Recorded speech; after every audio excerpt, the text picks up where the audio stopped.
Everyone, কেমন আছেন আপনারা? সবাই নিশ্চয়ই ভালো আছেন, আমরাও ভালো আছি। তো এখন রাতের বেলা আমি খাবার বানাতে এসেছি রান্নাঘরে। তো আজকে আমার ছেলে ঘুমোচ্ছে এতবেলা, আর আমার মেয়ে তিথি গেছে টিউশন, কিছুক্ষণের মধ্যে ও চলে আসবে। তো ও আজকে বায়না করেছে রাতে লুচি আর ঘুগনি খাবে। আজকে আমাদের বাড়িতে নিরামিষ হচ্ছে, তো আমি নিরামিষ ঘুগনিই বানাবো আর লুচি বানাবো। চলো বানাই। তো এখানে বাবুর জন্য একটু খিচুড়ি বসে দেবো, আর মটরটা আমি আগেই সিদ্ধ হতে দিয়ে দিয়েছি।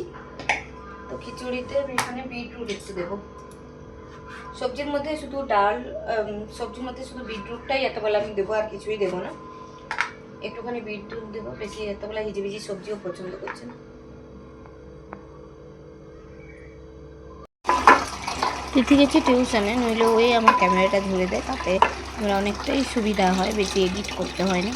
আর একা একা ক্যামেরা ধরলে না অনেকটা সময় চলে যায়, সেগুলোকে কেটে ভালোভাবে এডিট করতে অনেকটাই টাইম চলে যায়। তো আমি এখানে একটু ক্যামেরা স্ট্যান্ডে লাগিয়ে কিছুটা শ্যুট করেছি।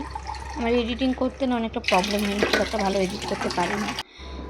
তো এখানে আমি বাবুর খিচুড়িটা আগে বসে দিচ্ছি, আর মটরটা সিদ্ধ করতে আমি আগে দিয়ে দিচ্ছি, শুধু আলুটা কেটে নেবো। এটা খিচুড়িটা আর এখানে আমি মটরটাও সিদ্ধ হচ্ছে। মটরটা কিছুটা সিদ্ধ হয়ে গেলে তাতে আমি দিয়ে দেব আলুটা। আর আমি এখানে লবণ আর হলুদ দিয়ে দিচ্ছি। অনেকে বলে বাচ্চার খাবারে লবণ দিতে নেই, তবে আমি ডক্টরকে জিজ্ঞাসা করেছিলাম, ডক্টর বলেছে যে একটু লবণ বা দেওয়াই যায়, নইলে বাচ্চাদেরও তো টেস্ট লাগা দরকার না, নইলে তারাও খাবারটা কেন খাবে। সেই জন্য আমি ডক্টরকে জিজ্ঞাসা করে ওর খাবারে একটু লবণ অ্যাড করে দিই। তো এখানে আমি আলুগুলো কেটে নিচ্ছি।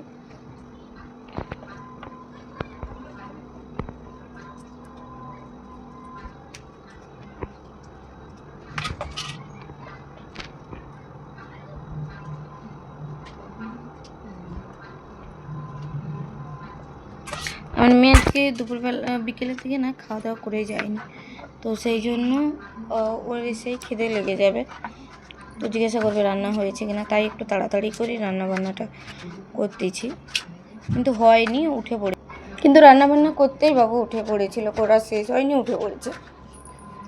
তো আমাদের বাসের ফ্ল্যাটে একজন থাকে, তো উনি না বাবু বেশিরভাগ ওদের বাড়িতেই থাকে, বেশিরভাগ মানে উনি যখন বাড়িতে থাকে ওকে নিয়ে চলে যায়। আর আমারও একটু সুবিধাই হয়, আর ও ভীষণ ভালোবাসে আন্টিকে, ভীষণ ভালোবাসে, আন্টিও ওকে খুব ভালোবাসে। তো বেশিক্ষণ যদি আন্টি বাড়িতে থাকে না, ওকেই নিয়ে চলে যায়। ভেবেছিলাম ওর উঠার আগে হয়তো আমার রান্নাটা হয়ে যাবে, কিন্তু হয়নি।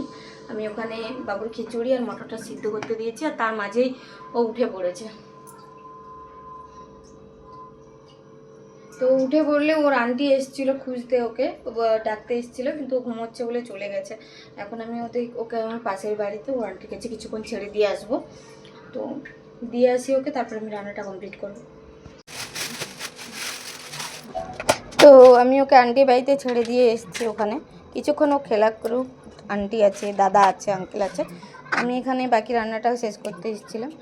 এখানে ধনেপাতাগুলো আর কিছু শাক এনেছিল, অনেক দিনই হয়ে গেছে, শাকগুলো বেছে আমি রেখে দিয়েছি, কিন্তু এই যে ধনেপাতাগুলো, এগুলো করবো বলে সময় হচ্ছিল না। তো আজকে যখন আমি ধনেপাতা দেবো, তাতে দেখলাম ধনেপাতাটা আগে থেকে পরিষ্কার করা নেই, তাই ওগুলো পরিষ্কার করে নিচ্ছিলাম। এরকম ডাব্বাতে ভরে রেখে দিলে অনেক দিনই চলে যায়, আর সতেজও থাকে, খুব ভালো। আর যদি ওর উপরে একটা ভেজা কাপড় দেওয়া যায় না সুতার, ওতেও খুব টাটকা থাকে ধনেপাতাগুলো, শুকনো হয় না। তো এখানে আমি লুচির জন্য ময়দাটা মেখে নিচ্ছিলাম। ময়দা, তাতে একটু লবণ, একটু চিনি আর সাদা তেল দিয়ে একটু মাখিয়ে নিয়ে তারপরে জল দিয়ে দিচ্ছি। এখানে আমি ঠান্ডা জলই ইউজ করেছি, অনেকে গরম জল দেয়। তো দিয়ে ওটা কিছুক্ষণ আমি রেস্টে রাখতে দিয়ে দিয়েছি। তো এরপরে না আমি কড়াইতে তেল দিয়ে দিচ্ছিলাম, তাতে একটু চিনি। তো ততক্ষণে ঘুগনিটাও হয়ে যাবে। 5 ফোড়ন আর তেজপাতা, গোটা লঙ্কা এগুলো দিয়ে তারপরে দিয়ে দিয়েছিলাম বাটা মশলা, আদা, কাঁচা লঙ্কা, তার সাথে শুকনো লঙ্কা, টমেটো, গরম মশলা, এগুলোকে একসাথে লবণ, হলদি আর লঙ্কা গুঁড়োই দিয়ে দিই আমি, ওর সাথে একসাথেই বেটে নিয়ে ওগুলো কড়াইতে দিয়ে দিই। ওটা ধীরে ধীরে হতে থাকুক, মশলাটাও কষতে এরকমই কষাতে থাকি। আর ওখানে আমি লুচিগুলো বেলে সাইডে করে রাখছিলাম। আমি ভেবেছিলাম একটু পরে করবো, কিন্তু আজকে ওর বাবা না তাড়াতাড়ি চলে এসছে, তাই ভাবলাম লুচিগুলো ভেজেই নিই। তো এখানে আমি মশলাটা কষানো হয়ে যেতে মশলাটার ওপরে আমি ধনেপাতা দিয়ে দিয়েছি।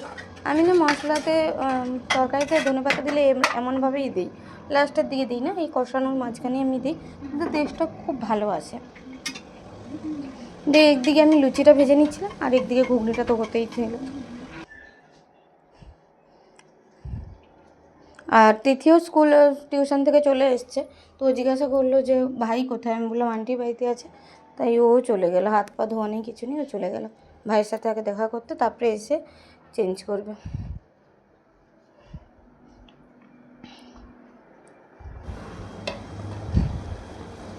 তো এখানে আমার লুচি ভাজা হয়ে গেছে আর এখানে ঘুগনিটাও হয়ে এসছে প্রায়।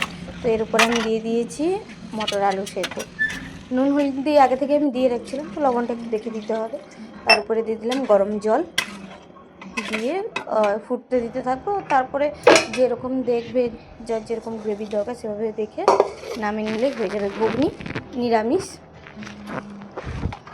তো সবাই খেতে বসে যাচ্ছে, তাই আমি এখানে দিয়ে দিচ্ছিলাম লুচি, ঘুগনি, মুড়িও আছে, যার যেটা ইচ্ছে সেটাই খাবে। তো আমার ব্লগটা এতটাই অবধি, বাই।